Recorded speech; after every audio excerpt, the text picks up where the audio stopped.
ಆ ದಿನ ಭಾನುವಾರ. ನಾಗರಾಜನ ಆಫೀಸ್ಗೆ ರಜಾ. ಏನಾದ್ರೂ ವೃತ್ತಪತ್ರಿಕೆಗಳನ್ನು ಓದ್ಬೇಕೆಂದು ಪ್ರಾತಃಕಾಲ ಮುಂಚಿತವಾಗಿಯೇ ಎದ್ದು ಸುಖ ನಿವಾಸದಲ್ಲಿ ದೋಸೆ ಕಾಫಿ ತೆಗೆದುಕೊಂಡು ಸಯ್ಯಾಜಿರಾವ್ ರೋಡಿನಲ್ಲಿರುವ ಪಬ್ಲಿಕ್ ಲೈಬ್ರರಿಗೆ ಹೋಗುತ್ತಿದ್ದನು. ಕೃಷ್ಣರಾಜೇಂದ್ರ ಆಸ್ಪತ್ರೆಯ ಮುಂಭಾಗಕ್ಕೆ ಬರಲು ಒಂದು ಕಾಗೆ ಬಲದಿಂದ ಎಡಕ್ಕೆ ಹಾದು ಹೋಯಿತು. ಅವನಿಗೆ ಶಕುನಗಳಲ್ಲಿ ಅಷ್ಟೇನೂ ಪರಿಚಯವಿರಲಿಲ್ಲ, ಅಲ್ಲದೆ ಹೆಚ್ಚು ನಂಬುಗೆಯೂ ಇರಲಿಲ್ಲ. ಕಾಗೆ ಯಾವ ಕಡೆಯಿಂದ ಯಾವ ಕಡೆಗೆ ಹೋದರೆ ಶುಭ, ಯಾವ ಕಡೆಯಿಂದ ಯಾವ ಕಡೆಗೆ ಹೋದರೆ ಅಶುಭ ಎಂಬುದು ಎಷ್ಟು ಪ್ರಯತ್ನಿಸಿದರೂ ಅವನ ಬುದ್ಧಿಗೆ ಹೊಳೆಯಲೇ ಇಲ್ಲ. ಆದ್ದರಿಂದ ನಡೆದ ಸಂಗತಿ ಶುಭವೆಂದೇ ದೃಢ ಮಾಡಿಕೊಂಡು ಮುಂದುವರೆದನು. ಅವನು ಹೋಗುತ್ತಿದ್ದುದು ಯಾವ ಮಹಾ ಕಾರ್ಯಾರ್ಥವಾಗಿಯೂ ಆಗಿರಲಿಲ್ಲ, ಸುಮ್ಮನೆ ವೃತ್ತಪತ್ರಿಕೆಗಳನ್ನು ಓದುವುದಷ್ಟೇ. ಆದರೆ ಶುಭಾಶುಭಗಳನ್ನು ನಿರ್ಣಯಿಸುವುದು ಮನುಷ್ಯರಲ್ಲಿ ಸಾಮಾನ್ಯ ಗುಣವಷ್ಟೆ. ಅದರಂತೆಯೇ ನಾಗರಾಜನು ಭಾವಿಸಿ ಲೈಬ್ರರಿಗೆ ಹೋದನು. ಅಲ್ಲಿ ಹಿಂದೂ ಪತ್ರಿಕೆಯನ್ನು ಓದುತ್ತಾ ಸೈಮ್ರ ಸಮಿತಿಯ ವಿಚಾರ, ದಕ್ಷಿಣ ಆಫ್ರಿಕಾದಲ್ಲಿ ಭಾರತೀಯರ ಸ್ಥಿತಿಗತಿಗಳು, ಶಾಸ್ತ್ರೀಯ ಉಪನ್ಯಾಸ ಇವೇ ಮೊದಲಾದವುಗಳನ್ನು ಮುಗಿಸಿ ಇನ್ನೇನು ಅದನ್ನು ಬಿಟ್ಟು ಸ್ವರಾಜ್ಯ ಪತ್ರಿಕೆಗೆ ಹೋಗಬೇಕು. ಅಷ್ಟರಲ್ಲಿ ಅವನ ದೃಷ್ಟಿ ಒಬ್ಬ ವರನು ಬೇಕಾಗಿದೆ ಎಂಬ ದಪ್ಪ ಅಕ್ಷರದಲ್ಲಿ ಬರೆದಿದ್ದ ಒಂದು ಪ್ರಕಟಣೆಯ ಮೇಲೆ ಬಿತ್ತು. ಅದನ್ನೂ ಓದಿದನು, ಮತ್ತೂ ಓದಿದನು, ಇನ್ನೂ ಓದಿದನು. ಎಷ್ಟು ಓದಿದರೂ ಅವನಿಗೆ ತೃಪ್ತಿಯೇ ಆದಂತೆ ಕಾಣಲಿಲ್ಲ. ಅದರಲ್ಲಿ ಸತ್ಕುಲ ಪ್ರಸೂತೆಯಾದ ಒಬ್ಬ 12 ವರ್ಷದ ಬ್ರಾಹ್ಮಣ ಕನ್ಯೆಗೆ ತಿಂಗಳಿಗೆ 50 ರೂಪಾಯಿಗೆ ಕಡಿಮೆ ಇಲ್ಲದ ಸಂಪಾದನೆ ಮಾಡುವ ವರನು ಬೇಕಾಗಿದೆ ಎಂದು ಬರೆದಿತ್ತು. ಕನ್ಯೆಯ ಊರು ಧಾರವಾಡ. ಆಕೆಯ ಧಾತಾರನಾದ ಶ್ಯಾಮರಾಯರ ವಿಳಾಸವೂ ಅದರಲ್ಲಿತ್ತು. ನಾಗರಾಜನ ಎದೆ ಹಿಗ್ಗಿತು. ಬೇಗನೆ ಶ್ಯಾಮರಾಯರ ವಿಳಾಸವನ್ನು ಡೈರಿಯಲ್ಲಿ ಬರೆದುಕೊಂಡನು. ಬರೆದುಕೊಳ್ಳುವಾಗ ಯಾರಾದರೂ ನೋಡುವರೋ ಏನೋ ಎಂದು ಅತ್ತ ನೋಡುತ್ತಿದ್ದನು. ಅಷ್ಟು ಹೊತ್ತಿಗೆ ಲೈಬ್ರರಿಗೆ ಬಂದ ಅವನ ಸ್ನೇಹಿತ ಕೃಷ್ಣರಾಯನು. ಅದೇನು ಬರೆದುಕೊಳ್ಳುತ್ತಿದೆಯೋ ನಾಗರಾಜ ಎಂದು ಕೇಳುತ್ತಾ ಹತ್ತಿರ ಬಂದನು. ನಾಗರಾಜನು ಬೇಗ ಕಾಗದವನ್ನು ಮಡಿಸಿ ಜೋಬಿಗೆ ಹಾಕಿಕೊಂಡು, ಏನೂ ಇಲ್ಲ ಕಣೋ, ಆಮೇಲೆ ಹೇಳ್ತೀನಿ ಎಂದನು. ನಾಗರಾಜನು ಭಿಕ್ಷಾನ್ನದಿಂದ ಹೊಟ್ಟೆ ಹೊರೆದುಕೊಂಡು ವಿದ್ಯಾಭ್ಯಾಸ ಮಾಡಿ ಈಗ ರೆವೆನ್ಯೂ ಇಲಾಖೆಯಲ್ಲಿ 60 ರೂಪಾಯಿ ಸಂಬಳದ ಗುಮಾಸ್ತೆಯ ಕೆಲಸದಲ್ಲಿ ಇರುವ 30 ವರ್ಷದ ತರುಣನು. ಅವನಿಗೆ ಇನ್ನೂ ಮದುವೆಯಾಗಿರಲಿಲ್ಲ. ನೋಡುವುದಕ್ಕೆ ಸ್ವಲ್ಪ ಕುರೂಪಿ. ಅದರ ಜೊತೆಗೆ ಬಲಗಡೆಯ ಕಿವಿಯೇ ಇರಲಿಲ್ಲ. ಆದ್ದರಿಂದ ಅವನಿಗೆ ಯಾರೂ ಹೆಣ್ಣು ಕೊಡಲಿಲ್ಲ. ಪಾಪ, ಎಷ್ಟು ದಿನ ತಾನೇ ಏಕಾಂಗಿಯಾಗಿದ್ದಾನೋ. ಹುಡುಗನಾಗಿರುವಾಗಂತೂ ಭಿಕ್ಷಾನ್ನ, ಆಮೇಲೆ ಕೂಡ ಜೀವಮಾನವೆಲ್ಲ ಹೋಟೆಲಿನ ಹಾಳನ್ನ ತಿಂದು ಬದುಕುವುದಾದರೂ ಹೇಗೆ? ಇದಕ್ಕಾಗಿ ಅವನು ಎಷ್ಟೋ ಸಾರಿ ಚಿಂತಿಸಿ ವ್ಯಥೆಪಟ್ಟಿದ್ದನು. ಆದ್ದರಿಂದಲೇ ಪತ್ರಿಕೆಯಲ್ಲಿ ಪ್ರಕಟಣೆಯನ್ನು ನೋಡಿದಾಗ ಅವನಿಗೆ ನೆಚ್ಚು ಮೂಡಿ ಎದೆ ಎರಳಿದ್ದು. ಆ ದಿನ ಅವನು ಇನ್ನಾವ ಪತ್ರಿಕೆಯನ್ನೂ ಓದದೆ ಹಿಂತಿರುಗಿ ತನ್ನ ರೂಮಿಗೆ ಬಂದು ಬಿಟ್ಟನು. ಕೊಠಡಿಯ ಬಾಗಿಲನ್ನು ಹಾಕಿಕೊಂಡು ಮುಂದೆ ಮಾಡಬೇಕಾದ ಕಾರ್ಯಾಲೋಚನೆ ಮಾಡತೊಡಗಿದನು. ಧಾರವಾಡ ದೂರದ ಊರು. ಅಲ್ಲಿ ಯಾರಿಗೂ ತನ್ನ ವಿಚಾರ ಗೊತ್ತಿಲ್ಲ. ತಾನು ಕಿವಿಹರುಕನೆಂಬ ಸಂಗತಿ ಹೆಣ್ಣಿನವರಿಗೆ ಗೊತ್ತಾದರೆ ಹೆಣ್ಣು ದೊರಕುವುದು ಸುಳ್ಳು ಮಾತು. ಹೇಗಾದರೂ ಮಾಡಿ ತನ್ನ ಅವಲಕ್ಷಣವನ್ನು ಮರೆಮಾಚಿಕೊಂಡು ಮದುವೆಯ ಸನ್ನಾಹ ಮಾಡಬೇಕು. ಎಂತಿದ್ದರೂ ಹೆಣ್ಣಿನವರ ಅಪೇಕ್ಷೆಯಂತೆ ತನಗೆ 50 ರೂಪಾಯಿಗಳಿಗೆ ಕಡಿಮೆ ಇಲ್ಲದಂತೆ ಸಂಪಾದನೆ ಇದೆ. ಮೊದಲು ಯಾರಿಗೂ ತಿಳಿಯದಂತೆ ಕಾಗದಗಳ ಮೂಲಕ ಹೆಣ್ಣಿನ ಸಾಕು ತಂದೆಯಾದ ಶ್ಯಾಮರಾಯರೊಡನೆ ವ್ಯವಹಾರ ನಡೆಸಿ ಅವರ ಒಪ್ಪಿಗೆಯನ್ನು ಪಡೆದುಕೊಂಡು ತರುವಾಯ ತನ್ನ ಸ್ನೇಹಿತರಿಗೂ ಬಂಧುಗಳಿಗೂ ವಿಷಯವನ್ನು ತಿಳಿಸಿ ವಿವಾಹ ಸಾಂಗವಾಗಿ ನೆರವೇರುವಂತೆ ಮಾಡಬೇಕು. ಇಲ್ಲದೆ ಇದ್ದರೆ ನಾಚಿಕೆಗೇಡಾಗುವುದು. ಏನೋ ತನ್ನ ಪ್ರಯತ್ನ ಮಾಡುವುದು, ಮುಂದೆ ದೈವಚಿತ್ತ. ನಾಗರಾಜನು ಶ್ಯಾಮರಾಯರಿಗೆ ಒಂದು ಕಾಗದ ಬರೆದ ಎನ್ನುವುದಕ್ಕಿಂತಲೂ ರಚಿಸಿದ ಎನ್ನುವುದೇ ಮೇಲು. ಏಕೆಂದರೆ ಕಾಗದ ಬರೆಯುವುದಕ್ಕೆ ಸುಮಾರು 3 ಗಂಟೆ ಹೊತ್ತಾಯಿತು. ಆ ಸಂಭ್ರಮದಲ್ಲಿ ಊಟವನ್ನು ಮರೆತು ಬಿಟ್ಟನು. ಕಾಗದದಲ್ಲಿ ತನ್ನ ಸಂಬಳ, ವಿದ್ಯಾಭ್ಯಾಸ ಮೊದಲಾದ ತನಗೆ ನೆರವಾಗುವ ಸಮಾಚಾರಗಳನ್ನೆಲ್ಲ ಬರೆದನು. ವಯಸ್ಸನ್ನು ಮಾತ್ರ 30ರಿಂದ 25ಕ್ಕೆ ಇಳಿಸಿಬಿಟ್ಟನು. ಅಂತೂ ಕಾಗದಕ್ಕೆ ಮಾಡಬೇಕಾದ ಸಂಸ್ಕಾರಗಳನ್ನೆಲ್ಲ ಮಾಡಿ ದಿಗ್ದೇವತೆಗಳಿಗೆ ನಮಸ್ಕಾರ ಮಾಡಿ ಅದನ್ನು ಟಪಾಲು ಪೆಟ್ಟಿಗೆಗೆ ಇಳಿಬಿಟ್ಟನು. ಶ್ಯಾಮರಾಯರ ಉತ್ತರವನ್ನೇ ಹಾರೈಸುತ್ತಾ 2-3 ದಿನಗಳನ್ನು ಕಳೆದನು. ಒಂದು ಕಡೆ ಆಶಾಭಂಗವಾಗುವುದೇನೋ ಎಂಬ ಭಯ, ಇನ್ನೊಂದು ಕಡೆ ಸಕಲವೂ ಕೈಗೂಡುವುದೆಂಬ ಸವಿಗನಸಿನ ಸಂತೋಷ. ಹೀಗೆ ದಿನದ ಮೇಲೆ ದಿನ ಕಳೆಯಿತು. ಶ್ಯಾಮರಾಯರು ಧಾರವಾಡದ ಒಬ್ಬ ಬಡ ಕುಟುಂಬಿ. ಮದುವೆಗೆ ಬಂದ ಲಲಿತಮ್ಮನು ಅವರ ಮಗಳೂ ಅಲ್ಲ, ಹತ್ತಿರದ ಸಂಬಂಧಿಯೂ ಅಲ್ಲ. ಆಕೆ ಅವರ ಹೆಂಡತಿಯ ತಂಗಿಯ ಗಂಡನ ತಮ್ಮನ ಪತ್ನಿಯ ನಾದಿನಿ. ಆಕೆಗೆ ಯಾರೂ ದಿಕ್ಕಿರಲಿಲ್ಲ. ಆದ್ದರಿಂದ ಚಿಕ್ಕಂದಿನಿಂದಲೂ ಆಕೆಯನ್ನು ಮುದ್ದಿನಿಂದ ಸಾಕಿದರು. ಹೆಸರು ಲಲಿತಮ್ಮನಾದರೂ ರೂಪ ಅಷ್ಟೇನೂ ಲಲಿತವಾಗಿರಲಿಲ್ಲ. ಅಲ್ಲದೆ ಆಕೆಯ ಎಡಗೈ ಬಹಳ ಮೋಟಾಗಿ ಡೊಂಕಾಗಿ ದೇಹಕ್ಕೊಂದು ಕೆಲಸಕ್ಕೆ ಬಾರದ ಕೊಂಬೆಯಾಗಿತ್ತು. ವರಾನ್ವೇಷಣೆಗಾಗಿ ಅವರು ಎಷ್ಟು ಬಳಲಿದರೂ ಫಲಕಾರಿಯಾಗಲಿಲ್ಲ. ಆಕೆಯನ್ನು ಮದುವೆಯಾಗಲು ಯಾವ ಯುವಕನೂ ಒಪ್ಪಲಿಲ್ಲ. ವರದಕ್ಷಿಣೆಯನ್ನು ಹೆಚ್ಚಿಸಿದ್ದರೆ ಯಾರಾದರೂ ಒಪ್ಪುತ್ತಿದ್ದರು. ಆದರೆ ಶ್ಯಾಮರಾಯರಿಗೆ ಅಷ್ಟು ಸಾಮರ್ಥ್ಯವಿರಲಿಲ್ಲ. ನಾಗರಾಜನ ಕಾಗದ ನೋಡಿದ ಕೂಡಲೇ ಅವರಿಗೆ ಪರಮಾನಂದವಾಯಿತು. ಹೇಗಾದರೂ ಮಾಡಿ ಹುಡುಗಿಯ ಅವಲಕ್ಷಣ ಹುಡುಗನಿಗೆ ತಿಳಿಯದಂತೆ ಲಗ್ನ ಮಾಡಿಬಿಟ್ಟರೆ ಪುಣ್ಯ ಕಟ್ಟಿಕೊಂಡ ಹಾಗಾಗುತ್ತದೆ ಎಂದು ಯೋಚಿಸಿ ನಾಗರಾಜನಿಗೆ ಕಾಗದ ಬರೆದರು.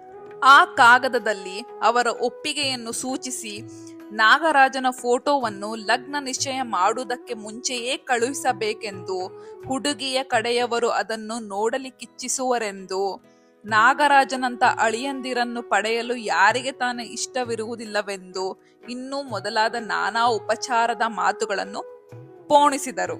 ಕಾಗದ ನಾಗರಾಜನ ಕೈ ಸೇರಿತು. ಮರುಭೂಮಿಯಲ್ಲಿ ಬಾಯಾರಿ ನೀರನ್ನು ಹುಡುಕಿ ಹುಡುಕಿ ಬೆಂದು ಬೇಗುದಿಗೊಂಡು ತಿರುಗಾಡುವ ಸಂಚಾರಿಗೆ ದೊಡ್ಡ ತಿಳಿಗೋಳ ಮೈದೂರಿದಂತಾಯಿತು. ಅವನ ಆನಂದಕ್ಕೆ ಪಾರವೇ ಇಲ್ಲದಂತಾಯಿತು. ತನ್ನ ಸ್ನೇಹಿತರ ಮನೆ ಮನೆಗೂ ತಿರುಗಿ ಬೆಲೆಯುಳ್ಳ ಉಡುಪುಗಳನ್ನು ಶೇಖರಿಸಿ ನೀಟಾಗಿ ಪೋಷಾಕು ಹಾಕಿಸಿಕೊಂಡನು.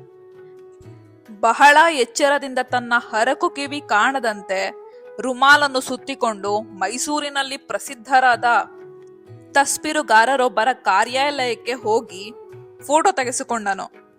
ಫೋಟೋವನ್ನು ಮರುದಿನವೇ ಕೊಡುವಂತೆ ಅವರಿಗೆ ಸಾರಿ ಸಾರಿ ಹೇಳಿ ಅಲ್ಲಿಂದ ಹೊರಟು ಸ್ವಲ್ಪ ದೂರ ಬಂದ ಮೇಲೆ ಪುನಃ ಹಿಂದಕ್ಕೆ ಹೋದನು. ತಸ್ಬೀರುಗಾರನು, ಇನ್ನೇನು ಮತ್ತೇಕೆ ಬಂದಿರಿ ಎಂದನು.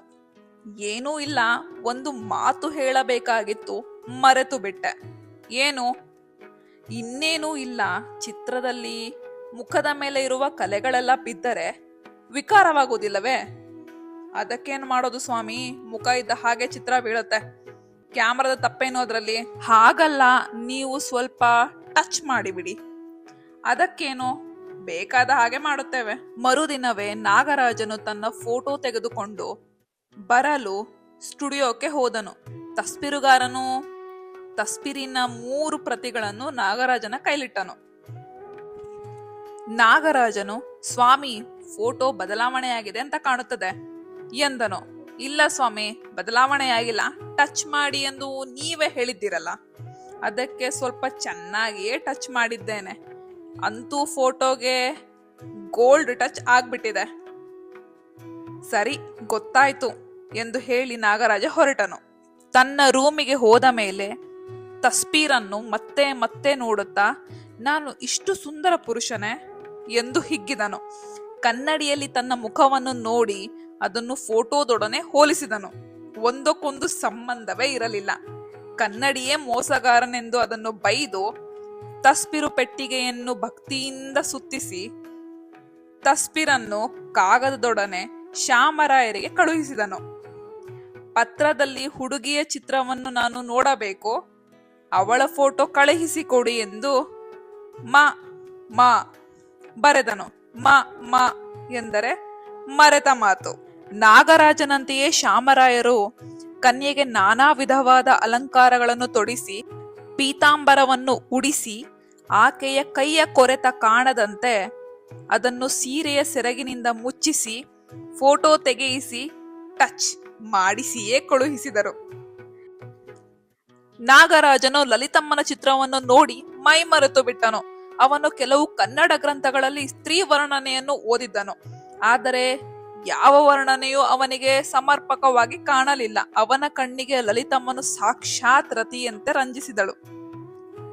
ಅವನು ಆ ಚಿತ್ರವನ್ನು ಮುದ್ದಿಸಿ ರವಿಯೂ ಕಾಣದ ಎಷ್ಟೋ ವಿಧವಾದ ಸರಸ ರಸಿಕತೆಯನ್ನು ಪ್ರದರ್ಶಿಸಿ ತನ್ನ ಭಾಗ್ಯಲಕ್ಷ್ಮಿಯನ್ನು ಕೊಂಡಾಡಿದನು. ಲಲಿತಮ್ಮನೂ ನಾಗರಾಜನ ಚಿತ್ರವನ್ನು ಕಂಡು ಮೋಹದಿಂದ ಮೈಮರೆತಳು. ಅವನ ಜರಿಯ ಪೇಟ, ಬೂಟ್ಸ್, ಶರಾಯಿ, ನೆಕ್ಟೈ ಮೊದಲಾದವುಗಳನ್ನು ನೋಡಿ ಮನ್ಮಥನೆಂದೇ ಭಾವಿಸಿ ತನ್ನನ್ನು ಕೈ ಹಿಡಿಯಲೊಪ್ಪಿದ ಮಹಾತ್ಮನಿಗೆ ಭಕ್ತಿಯಿಂದ ನಮಸ್ಕರಿಸಿದಳು. ಮದುವೆ ಧಾರವಾಡದಲ್ಲಿಯೇ ಜರುಗಿತು. ಗಂಡಿನ ಕಡೆಯವರಿಗೆ ಏನು ಸಮಾಧಾನ ಎಂದರೆ, ಪಾಪ ಹುಡುಗನಿಗೆ ಕಿವಿ ಹರುಕನೆಂದು ಯಾರೂ ಹೆಣ್ಣು ಕೊಡುತ್ತಿರಲಿಲ್ಲ. ನಿಜ ಸ್ಥಿತಿಯನ್ನು ಹೊರಪಡಿಸಿ ಅವನ ಆಸೆಗೆ ಮಣ್ಣು ಹಾಕುವುದು ದೊಡ್ಡ ಪಾಪ. ಕಲ್ಯಾಣಕ್ಕಾಗಿ ಮೋಸಪಡಿಸಿದರೂ ಪಾಪವಿಲ್ಲ ಎಂದು. ಹೆಣ್ಣಿನವರಿಗೂ ಹಾಗೆಯೇ. ಅಂತೂ ಎಲ್ಲರೂ ಗೊತ್ತಿದ್ದರೂ ಗೊತ್ತಿಲ್ಲದವರಂತೆ ಸುಮ್ಮನಾದರು. ನಾಗರಾಜನೂ ಲಲಿತಮ್ಮನೂ ಒಬ್ಬರನ್ನೊಬ್ಬರು ನೋಡಿದಾಗ ಇಬ್ಬರು ಸ್ವಲ್ಪ ಚಕಿತರಾದರು. ಆದರೆ ಆಗಲೇ ಇಬ್ಬರ ಹೃದಯದಲ್ಲಿಯೂ ಪರಸ್ಪರ ಅನುರಾಗ ಅಂಕುರಿಸಿದ್ದರಿಂದ ಇಬ್ಬರಿಗೂ ಪರಸ್ಪರ ಸೌಂದರ್ಯ ತೋರಿತೆ ಹೊರತು ಕುರೂಪ ಕಾಣಲೇ ಇಲ್ಲ. ಕಣ್ಣಿಗೆ ಕೂಡ ಕನಿಕರವಿಲ್ಲವೇ? ಅಂತೂ ತನ್ನ ಹೆಂಡತಿಗೆ ಕೈಯಿಲ್ಲ ಎಂಬ ವಿಚಾರವು ತನ್ನ ಗಂಡನಿಗೆ ಕಿವಿಯಿಲ್ಲ ಎಂಬುದು ಇಬ್ಬರಿಗೂ ಗೊತ್ತಾಗಲಿಲ್ಲ. ಪ್ರೇಮಾನುರಾಗವು ಬಲವಾಗಿ ಅಂಕುರಿಸುವುದಕ್ಕೆ ಮುಂಚೆ ಸೌಂದರ್ಯ, ಸೌಭಾಗ್ಯ, ಸುಖ ಇವುಗಳ ಮೇಲೆ ದೃಷ್ಟಿ. ಅನುರಾಗ ಅಂಕುರಿಸಿತೆಂದರೆ ಕೋಡಗ ಕೂಡ ಕಣ್ಣಿನ ಮುದ್ದಾಗುವುದೇನೂ ಆಶ್ಚರ್ಯವಲ್ಲ. ಮದುವೆ ಮುಗಿದು ಹೋಯಿತು. ನಾಗರಾಜನು ತಾನು ಧನ್ಯನಾದನೆಂದು ಹರ್ಷಚಿತ್ತನಾಗಿ ಮೈಸೂರಿಗೆ ಬಂದನು. ಲಲಿತಮ್ಮನೂ ತನ್ನ ಪುಣ್ಯಕ್ಕೆ ಎಣೆಯಿಲ್ಲವೆಂದು ತಿಳಿದು ಹೆಮ್ಮೆಯಿಂದ ಹಿಗ್ಗಿ ಹೋದಳು. ಗಂಡು ಮತ್ತು ಹೆಣ್ಣಿನ ಕಡೆಯವರಿಗೆ ಒಂದು ಅಸಾಧ್ಯ ಸಾಧನೆಯಾದಂತಾಗಿ ತಮ್ಮ ಮನೆಗಳಿಗೆ ಹೋದರು. ನಾಗರಾಜನು ಮೈಸೂರಿಗೆ ಬಂದವನು ಕೃಷ್ಣಮೂರ್ತಿಪುರದಲ್ಲಿ ಒಂದು ಸಣ್ಣ ಮನೆಯನ್ನು ಬಾಡಿಗೆಗೆ ತೆಗೆದುಕೊಂಡು ಸಂಸಾರಕ್ಕೆ ಬೇಕಾದ ಪದಾರ್ಥಗಳನ್ನೆಲ್ಲ ಒದಗಿಸಿದನು. ಅಂದಿನಿಂದ ಅವನಿಗೆ ಪ್ರಪಂಚದಲ್ಲಿ ಕಾಂತಿ ಹೆಚ್ಚಿದಂತಾಯಿತು. ಸೂರ್ಯನು ಚಂದ್ರನು ಇಮ್ಮಡಿಯಾಗಿ ಪ್ರಕಾಶಿಸತೊಡಗಿದರು. ಹಕ್ಕಿಗಳ ಗಾನ ಮೊದಲಿಗಿಂತಲೂ ಮಧುರವಾಗಿ ಪರಿಣಮಿಸಿತು. ಪ್ರಪಂಚದ ಜೀವನವು ನಿಜವಾಗಿಯೂ ಅಷ್ಟೇನು ವ್ಯರ್ಥವಲ್ಲ ಎಂದು ಯೋಚಿಸಿದನು. ತನ್ನ ಫೋಟೋವನ್ನು ಲಲಿತಮ್ಮನ ಫೋಟೋವನ್ನು ಜೊತೆಯಾಗಿ ಅಂಟಿಸಿ ಕಟ್ಟು ಹಾಕಿಸಿ ಮಲಗುವ ಮನೆಯ ಗೋಡೆಯ ಮೇಲೆ ಅದನ್ನು ಸ್ಥಾಪಿಸಿದನು. ಕೆಲವು ದಿನಗಳ ಮೇಲೆ ಲಲಿತಮ್ಮನನ್ನು ಮೈಸೂರಿಗೆ ಕರೆದುಕೊಂಡು ಬಂದನು. ಆಗಲೂ ಕೂಡ ಲಲಿತಮ್ಮನ ಜೊತೆಯಲ್ಲಿ ಆಕೆಯ ಬಂಧುಗಳು ಇದ್ದಿದ್ದರಿಂದ ಇಬ್ಬರಿಗೂ ಪರಸ್ಪರ ಅವಲಕ್ಷಣಗಳು ಗೊತ್ತಾಗಲಿಲ್ಲ. ಆ ದಿನ ಹುಣ್ಣಿಮೆ, ಅದರಲ್ಲಿಯೂ ವಸಂತ ಮಾಸ. ಹೀಗಿರಲು ನವ ನೀರೆಯರ ಸಂತಸಕ್ಕೆ ಮೇರೆಯುಂಟೆ. ನಾಗರಾಜನು ಲಲಿತಮ್ಮನು ಮಲಗುವ ಮನೆಯಲ್ಲೇ ಇಬ್ಬರೇ ಕುಳಿತಿದ್ದಾರೆ. ಜನವಿಹೀನವಾದ ನೀರವ ರಾತ್ರಿ. ಹಾಲ್ಗಡಲ ತೆರೆಯ ನೊರೆಯಂತೆ ಬಿಳಿದಾದ ಕೋಮಲವಾದ ಶಾಂತವಾದ ಬೆಳದಿಂಗಳು ದೊಡ್ಡದಾದ 2 ಕಿಟಕಿಗಳಿಂದ ಕೋಣೆಯೊಳಗೆ ಪ್ರವಾಹದಂತೆ ನುಗ್ಗಿ ಬಂದು ಲಲಿತಮ್ಮನನ್ನೂ ನಾಗರಾಜನನ್ನೂ ಗೋಡೆಯ ಮೇಲಿದ್ದ ಸತಿಪತಿಯರ ಚಿತ್ರಗಳನ್ನೂ ತನ್ನ ಜ್ಯೋತ್ಸ್ನೆಯಿಂದ ಮುಳುಗಿಸಿ ಬಿಟ್ಟಿತ್ತು. ಇಬ್ಬರೂ ಮಾತಾಡದೆ ಬಹು ಹೊತ್ತು ಒಬ್ಬರನ್ನೊಬ್ಬರು ನೋಡುತ್ತಾ ಮೌನವಾಗಿದ್ದರು. ಇಬ್ಬರ ಮನಸ್ಸಿನಲ್ಲಿಯೂ ಏನೇನೋ ಆಲೋಚನೆ. ಲಲಿತಮ್ಮನಿಗೆ ನಾಗರಾಜನಂತ ಪತಿ ಸಿಕ್ಕದನಲ್ಲ ಎಂಬ ಸಂತೋಷ ಒಂದು ಕಡೆ, ಇನ್ನೊಂದು ಕಡೆ ನಿಜ ಸ್ಥಿತಿಯನ್ನು ತಿಳಿಸದೆ ಅವರನ್ನು ಮೋಸಪಡಿಸಿದರಲ್ಲ, ಆ ಮೋಸದಲ್ಲಿ ತಾನು ಭಾಗಿಯಾಗಿರುವೆನಲ್ಲ ಎಂಬ ಎದೆಯ ಯಾತನೆ. ನಾಗರಾಜನಿಗೆ ತನ್ನ ಮೋಸಕ್ಕೆ ಎಲ್ಲರೂ ಒಳಗಾದರಲ್ಲ ಎಂದು ಒಳಗೊಳಗೆ ನಗು. ಲಲಿತಮ್ಮನಿಗೆ ಇನ್ನೊಂದು ಭೀತಿ ಏನೆಂದರೆ, ತನ್ನ ಅವಲಕ್ಷಣ ಗೊತ್ತಾದರೆ ಮುಂದೆ ಏನಾಗಿ ಬಿಡುವುದೋ.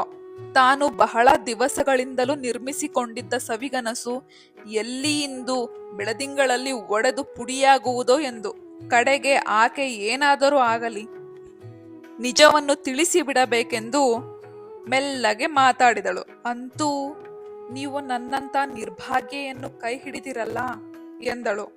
ಅವಳ ಕಣ್ಣಿನಿಂದ 1-2 ಬಿಂದುಗಳು ಸೂಸಿದವು. ನಾಗರಾಜನು ಅದನ್ನು ನೋಡಿ ಸಹಿಸಲಾರದೆ, ಇದೇನು ಲಲಿತಾ, ಈ ಬೆಳದಿಂಗಳಲ್ಲಿ ಅಳುವುದೇ? ನೀನು ನಿರ್ಭಾಗ್ಯೆಯಲ್ಲ, ನನ್ನ ಭಾಗ್ಯದ ಲಕ್ಷ್ಮಿ ಎಂದನು. ಲಲಿತಮ್ಮನು ನಾಗರಾಜನನ್ನೇ ನೋಡುತ್ತಾ ಮೆಲ್ಲಗೆ ತನ್ನ ಸೆರಗನ್ನು ಓರೆ ಮಾಡಿದಳು. ನಾಗರಾಜನು ಆಕೆಯ ವಕ್ರವಾದ ಕೈಯನ್ನು ನೋಡಿದನು. ಚಕಿತನಾಗದೆ ತಾನೂ ತನ್ನ ತಲೆಯುಡುಪನ್ನು ಮೆಲ್ಲಗೆ ತೆಗೆದಿಟ್ಟನು. ಲಲಿತಮ್ಮ ಅವನ ಹರಿದು ಹೋದ ಕಿವಿಯನ್ನು ನೋಡಿದಳು. ಇಬ್ಬರ ಮನಸ್ಸು ಏಕೋ ಶಾಂತವಾಯಿತು. ನಾಗರಾಜ ನಕ್ಕನು, ಲಲಿತಮ್ಮನು ನಕ್ಕಳು. ಅದನ್ನು ನೋಡಿ ಚಂದ್ರನು ನಕ್ಕನು, ತಾರೆಗಳು ನಕ್ಕವು. ಬಾಂದೇವಿ ಮಂದಹಸಿತೆಯಾದಳು. ಗೋಡೆಯ ಮೇಲೆ ಬೆಳದಿಂಗಳಲ್ಲಿ ವಿರಾಜಿಸುತ್ತಿದ್ದ ದಂಪತಿಗಳ ಚಿತ್ರಪಟಗಳು ಗಹಗಹಿಸಿ ನಕ್ಕು ಬಿಟ್ಟವು. ಈಶ್ವರ ಎನ್ನುವ ಪುರುಷೋತ್ತಮನು ಇರುವುದು ಹೌದಾದರೆ ಅವನೂ ನಕ್ಕಿರಬೇಕು.